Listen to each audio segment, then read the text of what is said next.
Yeah, yeah. We just chillin' and vibing. Good conversations with good people. Oh,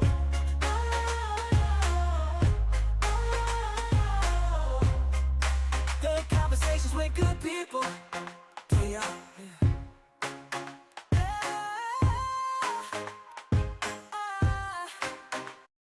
Welcome to another episode of Chilling and Vibing Podcast. Today's guest brings laughs and realness.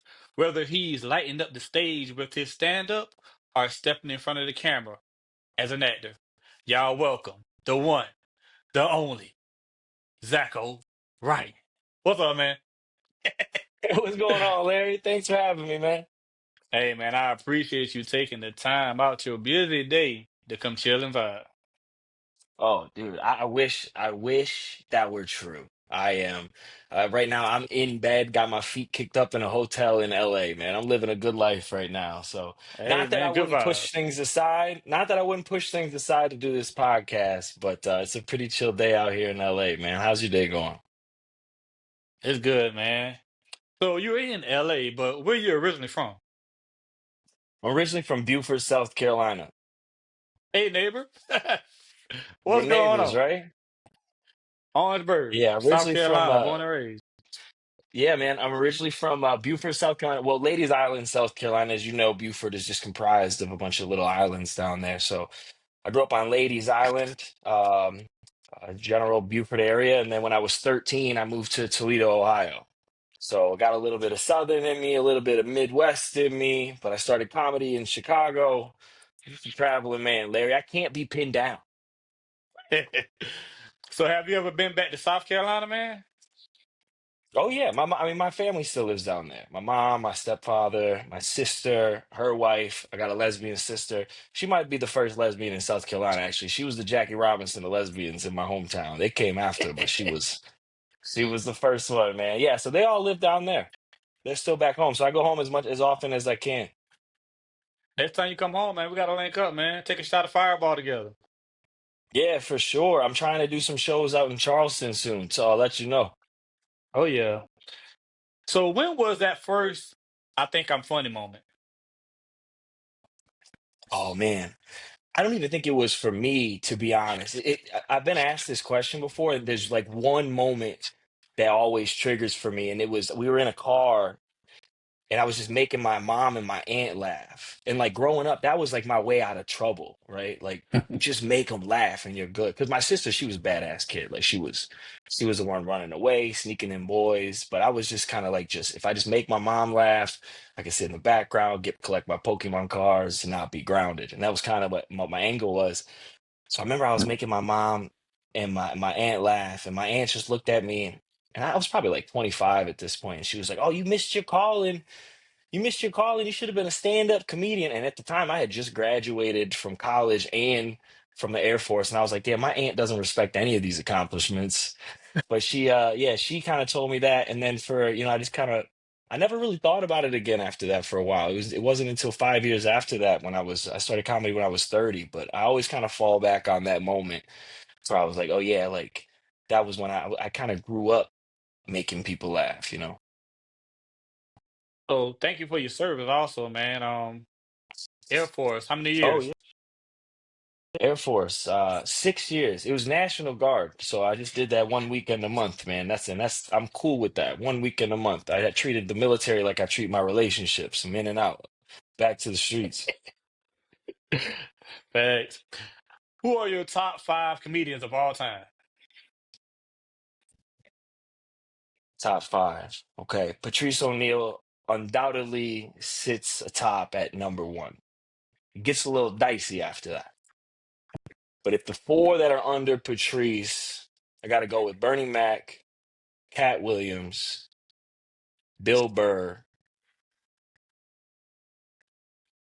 See, this is the one. If it's four, four is good. But if I gotta find that fifth one, it gets a little dicey for me. Uh Damn, man. Who sits to who claims number five? You know who it is? It's Joey Diaz. And I have a specific reason why. Rarely does Joey Diaz fall on people's top five, but the reason he's one of my top five favorite comics is because Joey Diaz actually had the funniest live in person act that I ever seen in my life. And I'll never forget it. It was right before I started stand-up comedy, and it was in Cleveland, Ohio at Hilarities. And I'm talking Joey Diaz is one thing funny when he's on TV or like the radio, but because he's a storyteller, when he pulls you in and you're in his environment and he's got you in his clutches, man, there's not too many people like him. And that's the reason why I'm gonna give him that five spot over like a Dave Chappelle or something like that, who I grew up really loving and respecting as well. But I got to put Joey up there just because of that one moment when I think of live performances and I think of what he did that night at Hilarities in Cleveland. I just got to give him his props, man. There was people falling over, Larry. I've never seen nothing like I fell over. There's nothing like it. My girlfriend almost left me for laughing at another man so bad. She said he must be gay. It was so good, dude. So I'm gonna give him that spot just out of respect for that live performance because I really do respect the comedian that isn't just like radio funny, TV funny, but when you go see him, it's a different show and kind of like a different level of funny. So how would you describe your style of comedy? Oh man, chaotic middleman, really. I like to swing at both sides, right? Like I think a lot of comedians talk about punching up, punching down, but I really enjoy punching side to side and kind of just making people understand the hypocrisy of the human experience and how we actually all are a little bit more similar than what we believe to be, right? And I think in Mhm. doing so, I kind of get away with dark humor. I kind of get away with murder, really, to be on stage. And I think it's because I do give off that vibe of I'm not preaching. I'm not picking sides. I'm saying we're all full of shit, myself included, right? And that's really where I'm at. Um, and it can vary, right? Like I'm still, I'm 8 years into comedy, so humbly, I'm still trying to like figure out what that DNA of Zach Orion on stage is. Um, and I think, when I first started, all my mentors were telling me, it takes 10 years to figure out how to be funny. And I think it may not take 10 years to figure out how to be funny, but I do think in the first 10 years, you're constantly going back and forth on which style suits me better, who do I actually want to be on that stage? Because it is a different version. It's an elevated version of you. So trying to figure that out lately has been an interesting and a fun part and fun development in my career. But I think for the most part, it is, yeah. You're not going to get a preach. You're not going to get someone up there who's trying to change your opinion. You're going to get someone up there who's trying to make you think, right? Look at life through other people's lenses. And I think it's easier to do that when it's hidden behind the veil of humor. Mhm.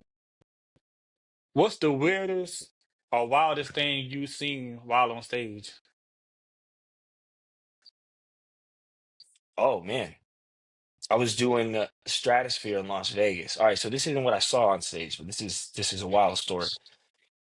So I was doing this show. I got my guy's name. He's Spiro. If you're ever in Las Vegas, want to go see some comedy, hit up my man Spiro. Funny guy. Shout out to Spiro. He runs a show at Stratosphere. This is 4 years ago. So I go do a show at Stratosphere. When you walk into the Stratosphere at the casino, you walk through the front, you go upstairs, and you find the comedy club that's in there. I believe it's called LA Comedy Club at the time. It was, yeah, LA Comedy Club in Stratosphere. Go up there, everyone goes to their set. I'm the last comic to go. I get up, I do my set, I get off. We're going to leave to get out of there before, they end the show and everyone kind of like gets out just so we can, kind of get out there before the rush. And there's like this cop putting up all this yellow tape right where the exit is. And we're like, hey, we got to get out of here. Like, we're trying to leave. And he's like, no, man, you got to go that way. We're like, wow, what happened? He's like, no, I don't even worry about it, but you got to go that way. So we had to walk all the way around and leave like a different way, right? And I never really thought about it after that because there's so much construction going on at these casinos. It could be anything, right? So I go home, go to sleep. I wake up the next morning, and it's one of them hotel rooms where, like, if you set an alarm, everything turns on. So the Mm. lights turn on, the TV turns on, and it's on the news. And the first thing I hear as I get up to go brush my teeth is, yeah, so that guy that jumped off the top of the stratosphere last night didn't make it. I was like, what Wow. the fuck? The middle of the show, Larry. Someone jumped off the stratosphere. And it was the first time in my entire career that I could honestly call my friends and tell them I killed. Hey, I killed while I was on that stage. yeah, that's wild. Man, that's wild. That's wild. Man, what's something people don't realize about being a comedian, man? Oh my God, dude, it is so much hard work. I mean, it is an unbelievable amount of hard work. And I think I didn't appreciate that when I first started either. And I don't think I could imagine how hard the work could be because it just seems so fun. Yeah. But I mean, in terms of it's daily writing, daily performing, daily editing, it weeds people out in the beginning because when you first start comedy, you don't have any good jokes in your back pocket. If the show ain't going good, you can reach Mhm. in and pull it out. If it ain't going good, brother, it ain't going good. And that's just, you got to be up there dealing with it. So it weeds people out because that takes a certain level of delusion to be able to believe that you can make it through that, and see the light at the end of the tunnel. And not even just delusion to believe that you can make it, but wherewithal to be able to take those L's like that and just brush it off your shoulder and keep going. But I mean, what people don't see are the bombs, right? Going to the open mics, trying all new material, knowing you're just looking for one little laugh, right? And you're in front of all your peers trying to work this stuff out, right? Going to another open mic that same night, taking that little sliver of funny, seeing if you can expand upon it. Going and doing your shows, listening, recording the audio, driving home, listening to the audio, trying to figure out where the beats are, where's the punch, where was the dead spot, why didn't this setup work? Analyzing all these small details, watching a video clip of you with the audio off so you can watch your body move, so you can see if that's even a natural movement or if you got to keep your hands out of your pockets or what you need to do. But everything, it's just so, the minutia of comedy is so intricate that I think that's what's really not appreciated in this industry. And it's I think if you can master those small things, you're on a fast track to success in this industry. But the editing, man, the writing and the editing, and then figuring out what the pieces of the puzzle, right? You can have 50 pieces that are good pieces, but now where do they fit? You can't tell this joke about your grandma dying right in the beginning of the set because people are gonna be like, who the fuck is this psychopath? You know what I mean? How do I get you on my side? How do I warm you up? Mhm. How do I warm you up to 50? How do I turn up the heat to 80 to 100 so that I can tell this joke that requires a 100-degree temperature, right? So all Mhm. these little nuances, and it's just, let alone the fact that, man, you got to be honest with yourself here, correct? Because you can't get on stage bullshitting. Because that, I mean, you can only bullshit on stage for so long until people call your bluff, right? You got to be true to yourself. eh, And to do that and to be true to yourself, you got to be ready to be honest about a lot of bullshit about yourself, right? So, like, in a way, it's kind of therapy. I kind of hate using that uh, metaphor because I think it's a little played out, and I think some people may say it and really not mean it. But like, if you really want it to be, and you really want to get into the nitty gritty of what makes you you and what makes you funny, the therapeutic part of comedy is, just as helpful as it is hard to deal with, right? Mhm. I gotta ask, have you ever seen anybody get booed off stage?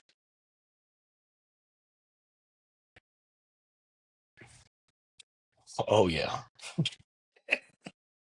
Oh yeah, dude. I have. I will start with this. I am lucky enough to where in 8.5 years I have never been booed off stage. So I'm happy to say that. But I saw a white guy get booed off stage at Riddles in Southside Chicago. And if you've been living under a rock and you don't know what the demographic of Southside Chicago is, let me tell you, it looks a lot more like Larry than it does me. And when they are booing you, they are booing you. And it was so bad. This guy was on stage and he opened with an anti-religion joke. And also, if you've been living under a rock and don't know too much about the black community, probably not the best way to start your set. Nah. All right. Second joke wasn't, then he went directly from there, which that didn't work. He went directly from there, pivoted into an abortion joke. And I don't know where, to this day, I have no idea if he was pro abortion or anti abortion. Because as soon as he told the audience he was doing a joke about abortion, it was ghosts in there, bro. Booze coming from the walls. Wow. And yeah, they had to escort him out the back, man. Dang. They had to walk that guy to his van. Man, that's Yeah, that, the that's a bad way to closest leave. the yeah, when I was a new comic and Riddles, Southside Chicago will it'll sharpen your tool set down there. If you can figure out how to work those audiences, you can figure out how to work anywhere. They always say, man, if you can be funny in Chicago, you can be funny anywhere. And I truly believe that. You know, I'm a little bit biased because I started comedy in Chicago. So, of course, I'm going to defend Chicago comedy. I believe Chicago comedy is the best comedy in the country. I truly do believe that, especially when you're starting out. I think there's no better place to learn chops like there is in Chicago. And I think the reason is because there's multiple scenes in Chicago. You got the North Side scene, which is like heavy liberal, younger, majority white. And then you got Southside Chicago, which is majority black audience. And you got the burbs, families. So now you get to figure out how to work your material in all these different demographics without Hmm. pandering, without changing the DNA of the jokes, right? Hmm. And then if you can figure that out, oh, I mean, nothing really scares you, right? Hmm. You're right. But the crate here's a real quick one, man. This was a funny one. When I was at that same club in Riddles in Southside Chicago. Shout out Damon Williams. He was putting on a show, and I went down there. And there wasn't too many people in the audience this night. But when I got on stage, there did just happen to be three dudes and a lady in the front row, all wearing the same fedora. And the show wasn't going well. And I don't know why I thought this would be a good idea. But I went on stage and I looked at them, and the first words out of my mouth were, damn. Y'all look like you're all so sick of love songs. And I thought that was funny. It is. I thought that was hilarious. And so did the comedians in the back. But this table did not find it so humorous. Actually, there was one individual in particular that did not find this very humorous. And he proceeded to look up at me and say, not the one, white boy. Wow. So that set tanked, and it was going so bad that I just kind of kept coming back to this fedora table. And I don't know why I did that either. Remember that door I told you they walked old boy out of in the back? Yeah. Yeah, they had to help me out that same door that night because this dude uh came around the side after the show apparently looking for me. But at that point I was already on Lakeshore Drive heading back to the city, man. I was like, hey, get me the fuck out of here. Hey, that's crazy though. How you gonna go to a comedy show when you can't take a joke? But it's got some people can't take a joke. But that's crazy to me though. Yeah, some people don't want to be the show, right? And I Yeah. get it. I don't understand it, but I get it, I guess. You know Yeah. what I mean? Um, I don't usually make somebody the show unless they want to be the show. You know what I mean? Like, I don't usually start picking on somebody unless there's something blatant that I can see that is blatant to the audience, or if they're acting up and they want to be part of the show. I think Ari Spears said it best. He was like, "Look, you can either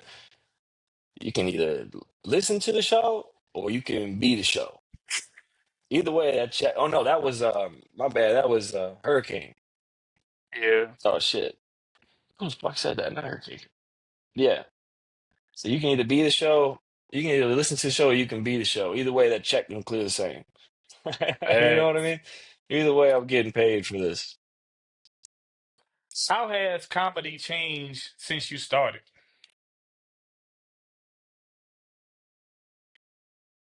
Oh man, I think I came in at the craziest time because I came in right before comedians, the biggest change, social media. Hmm. I started comedy 8.5 years ago, and although social media was doing its thing, there was two distinct types of comedians. There were social media comedians, there were stand-up comedians. That's how it was. Social media comedians were posting clips, reels, sketches, reaction videos, podcast clips. Stand-up comedians were posting lifestyle pictures and pretty much just life because it was pretty taboo to post your clips on social media because the idea was you're burning the material. Now they've already seen it. You can't do the material at a show. Hmm. Well, I think time told us how insane that theory was. And it's just a crazy theory. Like the audacity for you to think everybody just saw that joke. You got 1,000 followers. Who saw that joke? You know what I mean? So really the biggest change that occurred from when I started to where I'm at now is social media is now the biggest marketing factor, the biggest driving factor of ticket sales for stand-up comedians. You know, there's a such a short, a smaller distinguishment between social media and stand-up comics. Like you don't even know who one is or whether that's even a thing anymore. And it's just you're a comedian. If you can sell tickets, you can be a stand-up comedian. Now, some people don't like that. Um, I'm not part of that world. I think people that are kind of stuck up and oh, stand-up comedy is an art form that should be protected. I think those people are insane. Art has never been something to stay stagnant. Art has always evolved and continued to evolve. And if you don't want to evolve with it, you'll be stuck in the past. Yeah. There is hard. I mean, you know what I mean? If art never evolved, the only art we'd be doing is chiseling granite into old Greek philosophers. That's all we'd be doing. But that's not what we're doing anymore. There's Photoshop, there's AI is coming out, and Man, I think AI it's really taking over. easy to hate on movements and to hate on progress. Yeah, it's taking over. I think it's a shame that we can't just accept the fact that the art's evolving. And I think what ends up happening is we kind of, or people who are stuck in those ways, they feel pressured into changing, and no one's telling you to change, right? Your Uh, art is art. Art's subjective. Art is what you want to do. So I think it's interesting that I think it's very hypocritical to go back to what I was saying earlier. I think it's very hypocritical to say you're trying to protect this pure art form, right? Because you're an artist, but you also don't mhm. want to create a lane or allow a lane to be created for someone who's doing their art, right? Because at the end of the day, you're both saying the same thing. Yeah, you're right, man. So what a tough lesson the That's the industry. biggest change, social media, man. And now if you're not on social media, you're not selling tickets. What's a tough lesson the industry has taught you?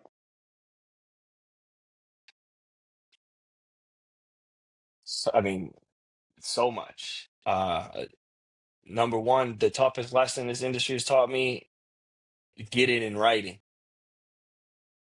Get it in writing. And even when you get it in writing, get it up front. Get it up front if you want, because there are so many janky promoters in this game, man. I don't know how it is in the music industry, but I can imagine they got janky promoters there too, because that's where you hear it and that's who coined the term. But my God, people are taking advantage of comedians. And it's a shame too. I mean, I did a show last year, this lady in St. Louis, and after the show, we went to find her for the checks, and she's gone. Wow. Stacked out show, she's gone. I'm there with some other. I won't name the other comics I'm there with, but they're recognizable comedians, and none of them got paid. I mean, it was to the point where we took it to social media and kind of shamed her after like 4 or 5 months of not getting paid. I mean, DL Hughley got involved with it. He even posted about it. I mean, the only reason I'm saying his name is because he posted about it. Yeah. It was crazy, man. Yeah, I think all in all, with all the comedians together, it's thousands and thousands of dollars she owed us all. And we got it in writing. And basically, the message was here it is in writing. take me to small claims court. Well, all right. That's easy to say, harder to do. I got a busy schedule. I don't live in St. Louis. What am I gonna do? Fly to St. Louis, take you to small claims court, have someone deliver. So it's like, yeah, could I? Should I? Yeah. Did I keep the receipts? Hell yeah. When I start getting more money and I can travel easier, I'm coming from my bag. I want my money. But Uh, that being said, get it up front, get a contract because people are taking advantage. And that's entertainment in general. Do the math. Always do the math. Figure out how much you're getting making. Think about how much tickets are, how many people are in the room, how much are they making at the bar. Make sure it's fair for you. Because the reality is the clubs are going out, man. People are booking themselves these days. It's no, it used to be the clubs will decide who the next round of popular comedians are. Mm-mm. Not anymore. It's in the entertainers' hands now. Social media changed everything. Everybody has a voice, everybody has a platform, everybody has access to free marketing. So I think right now is the time to really make sure you're not getting screwed over on your talents and getting taken advantage of. Get in right and get it up front. hey man, I got a question, man. Are you still afraid of aliens? Yeah, man, the aliens freak me out. Aliens don't freak you out. I thought about this too, Larry, bro. How come you don't ever see any black people talking about what they just saw a UFO? I've never seen it. Nah. I've never seen it in my life. I've never watched it. I've never watched a documentary in Atlanta where they're like, bro, you should have, did you look up last night? I've never seen it. It's always in like Nebraska, some cornhusker fat Billy Joe. It was like, dude, you wouldn't believe this shit. I've never seen it. Yeah, Yeah. I'm terrified of of aliens, man. They freak me That, out. so I you think gonna they're see? under the water.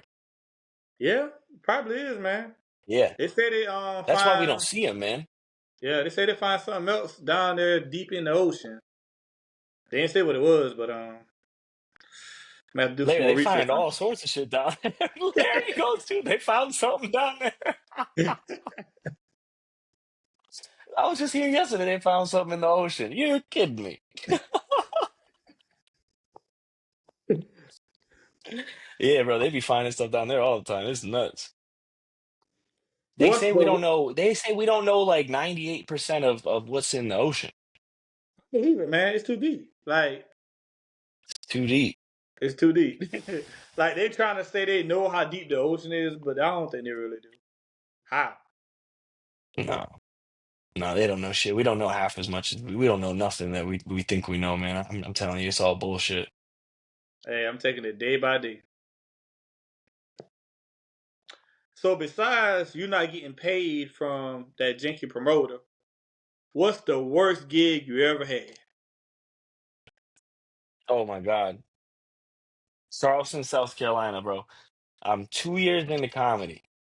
2 years, a baby in the game. It's all when you start, it's all crazy.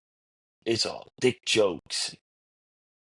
It's crazy because it's just you think you're just trying to make your friends laugh, and before you can get too deep, you just got to get some laughs, right? So it's not really too deep. It's not really it's just trying to get some laughs so you don't die a slow death every time you touch stage.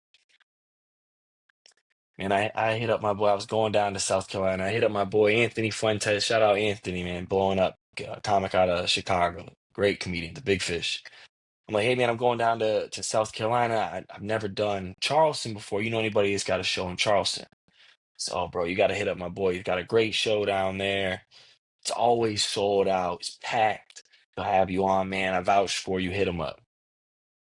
Sorry, I hit this guy up. Like, hey man, I know it's like last minute, but I heard you run a great show. I'll be there in like 3 days.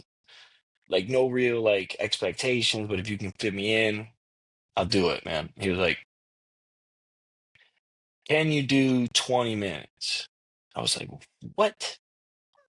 I was like, how good can this show be? Where in like 3 days, he needs someone to fill 20 minutes of time.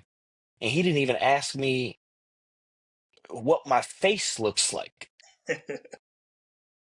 You know what I mean? Let alone where's my clip, let alone what's my resume. Just can you do 20?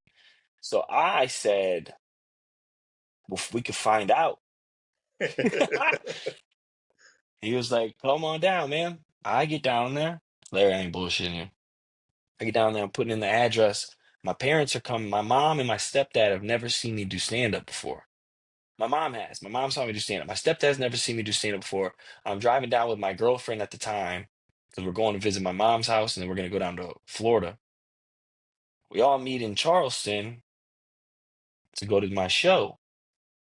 I put in the GPS and I'm like at the location, but the only thing I see is a church. And I'm like, man, where is this show at? He was like, oh, it's not. I was like, is it in the church? He was like, no, bro, it's not in the church. Don't be crazy.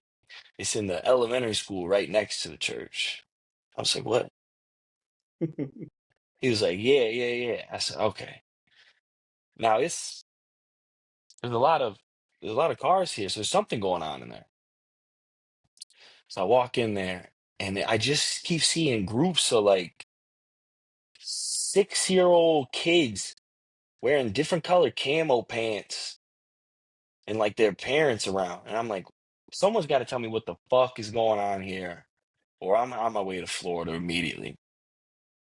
This guy walks up to me, he's like, hey man, can I help you? And then at that moment, I noticed I'm also the only white person in here. My mom's walked in, she's white. My stepdad's Puerto Rican. My girl at the time is black. And I'm looking at my mom like, I don't know, you know? So this guy walks up to me and he's like, hey, can I help you? I say, hey, man, I'm Zako, Ryan from Chicago. He goes, oh, the comedian. I say, yeah. I was like, I'm just looking for the comedy show. He's like, you're in the right place. I was like, that can't be. It can't be. There's like 56-year-old kids in there. What do you mean? He's like, yeah, yeah, yeah. This is the stand-up portion of the talent show. I said, what the fuck did you just say to me? He said, yeah, this is the elementary school talent show. Before we start the talent show, we're gonna have a comedy show. And I was like, you're kidding me. He goes, wish I was, buddy. Also, the host didn't show up, so you're gonna have to do that. I was like, word? He goes, yeah, we're starting in about 6 minutes. You good? I was like, we're gonna find out. He walked away, and I'm looking at my mom. Now, my mom and my stepdad are laughing hysterically at this situation because they know what's going on. And this is like how I was raised. We just bust balls. They are dying. And I'm like, y'all don't have to stay here if you don't want. And they were like, oh no, we will for sure be in there. So they go in and the guy comes back out and he's like, hey man, I thought about it. I can't do that to you, bro. I can't make you host this. I'm gonna host it. You just come up after and do your 15 minutes. If you can do 15. I said, oh, thank God. He goes, I'm gonna go up, I'm gonna do about 10 minutes. I'm gonna warm them up. They all know me. I'm on the radio here. I'm big dog around here. Like they know me. I got this, bro. I'm gonna set you up perfectly. It's gonna be an alley-oop. You've seen the Dwayne Wade to LeBron. That's me and you, baby. Putting us on a poster. Hell yeah. I'm pumped up, right? So we walk in there, and this is the first time I looked at the audience, and the audience is half of them are 6 years old, and the other half are those 6-year-olds' parents. And I don't have nothing for the ears of a 6-year-old, so I am pouring sweat. And the guy goes, don't worry, we're gonna get them. They love me, it's gonna be great. He walks up there, he's introducing himself with the mic. He goes, everybody, welcome to the such and such comedy show. Put your hands together, be ready to have a good time. Bro, no one even stopped their conversation. Everyone just continued doing what they're doing. The only thing that changed was I hear my family laughing so loud. And I'm looking up, I'm like, oh boy, this can be so bad. But I'm like, don't worry, he's gonna open them up, he'll get him in there, right? He goes, no, y'all can do better than that. It's your boy DJ Yada Yada. Crickets. But at least they stopped talking. I'm like, oh my God. So now he's on stage, the crickets hit, and he goes, well, yeah, this is the comedy portion of the show. As you know, I'm DJ Yada Yada. Um, all right, well, without any further ado, gonna bring a comedian up from Chicago. Give it up for Ryan. Bro, The longest walk to stage you've ever seen in your life, dude. I'm walking up to stage. People are looking at me like, what in the fuck is going on in this elementary school right now? I got long hair at the time, big old flannel cam. I'm wearing camel pants too. I grab the mic. The first thing I say is, "Hey, I dress the same as all your 6 year olds." Larry, let me tell you, I don't know how to start a show, but that ain't it. That ain't the way to start it. I proceeded to bomb tragically for about 10 minutes. I'm pouring sweat. At this point, I have my flannel off now because I can't withstand the heat uh, of failure that is emanating from my body. And in my head, the only thing that can save this is to do a little crowd work. And in the moment, there was a table with pink balloons and a bunch of everyone was wearing pink. And I was like, "Hey, what's everybody wearing pink over there for?" And the girl yells out, "Oh, my mom just died of breast cancer." And I was like, "Bro, I cannot win up here right now. I gotta." And I said, "You know what? That'll be enough out of me. I have been Ryan." And I got the fuck off stage, dude. And I walked past the host. I walked past the host, and it was the first time in my career and the last time in my career where I said, "Keep the money, bitch. I'm gone." And I grabbed my parents and I got the fuck out of there. And we went and ate at Texas Roadhouse. Damn. That Yeah. was the wildest show. To this day, my folks will never. Every time I tell them I'm going to do a show, they always say that. Hey, well, it can't be any worse than Charleston. Yeah, that was oh man, that was a moment. That was a moment. Man, you're also an actor too, man. Chicago PD.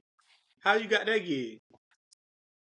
Yeah, like bro, kind of like I was hosting a show at Laugh Factory, and this lady came up to me after the show, and she was like, "Hey, I thought you're so funny. You wanna grab a drink after the show?" And I was like, "Nah, like I got a bunch of stuff to do. I thank you, but no thanks." And she's like, "Okay, it's fine." And she's like, "Let me call me when you get a chance." And she handed me a card, and it said, talent agent. And I was like, "Oh, I have all the time in the world. Where are we going?" Right? I thought you were flirting with me. I thought you wanted to fuck. You want to give me money. All right. So we go next door and we're just talking, and she's asking me, she's like, "What do have you done acting before? I'm interested in, seeing you audition." I was like, I've only been doing stand-up comedy for a year and a half. I've never acted, I've never done anything. I'm like kind of new to all this, but I think I can do it, right?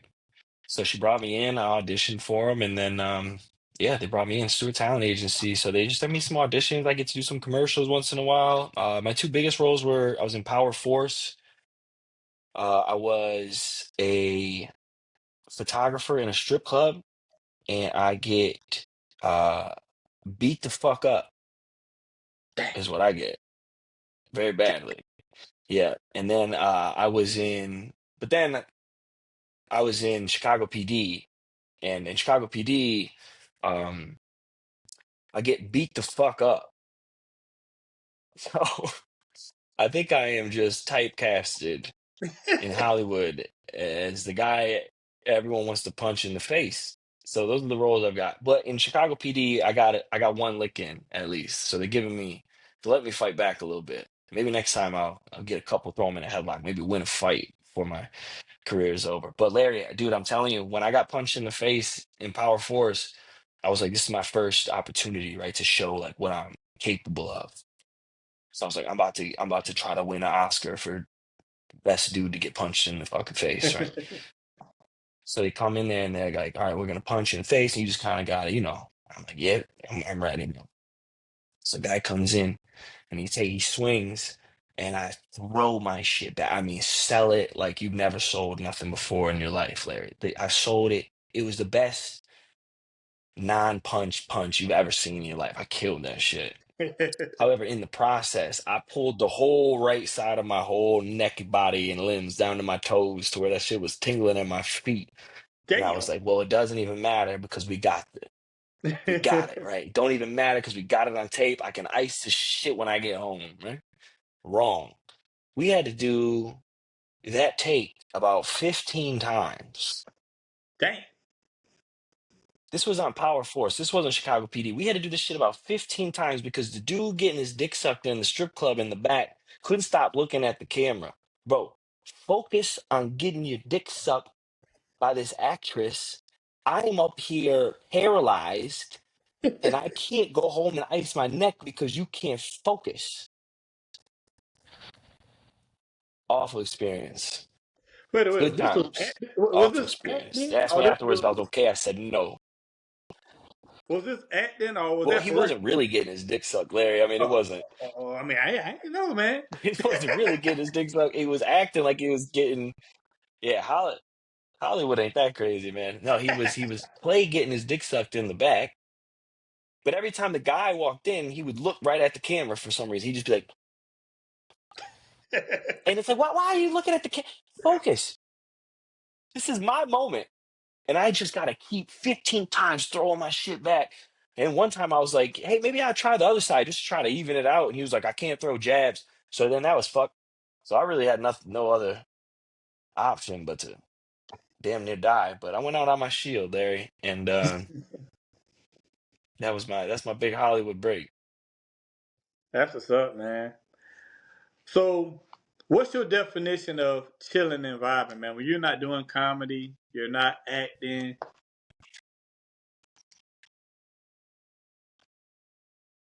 Oh man, chilling and vibing. I'm one of those types of people where it's like 0 or 100. I'm either out getting after it or I'm absolutely dialed back to 0. And for me, chilling and vibing is I got an 11-year-old English Mastiff, who I've had since he was like 6 weeks old. That's my boy.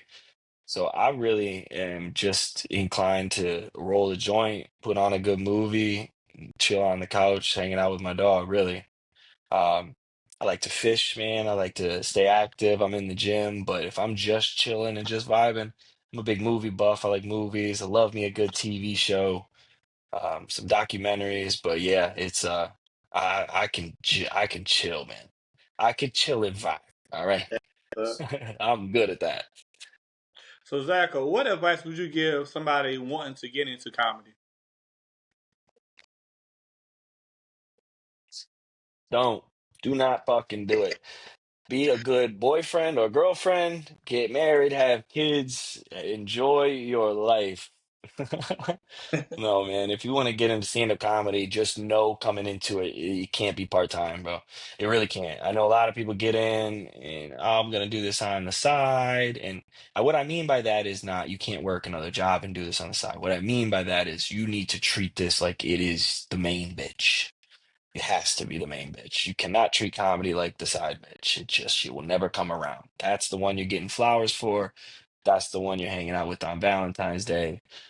That's the one that's getting the ring because you will be weeded out very quickly. And there are a million people in this country now that want to be and do stand-up comedy. And you have to somehow separate yourself from that pack and work harder than everybody else in the room, man. So the advice is come into it knowing it's a grind. Figure out if that fits in your schedule and if you're light and in your life, because if not, it ain't gonna work, man. So, if somebody want to follow you on your socials, how could they do that? Oh yeah, pretty much just Zako Ryan, Zakoryan, 8 letters, Zakoryan. I'm on Instagram, TikTok, Facebook, YouTube. I'm about to start doing some more long form stuff, starting in September. So I'm excited about that. But really head over to my Instagram, take a look at some of the clips. I always post my schedule on there as well. You can go to ZakoRyan.com and see if I'm gonna be in a city near you. And sign up for the newsletter and tell me where to come too. That's really how I figure out where I go on my tours. That's what's up. Well, Zach Ryan, I appreciate you for coming chill and vibe. But before we go, let everybody know what we doing, man. Bro, you know what we're doing, Larry? We're chilling and vibing. Oh yeah. Appreciate you, boss. All right, good talking to you, Larry. Have a good one, man.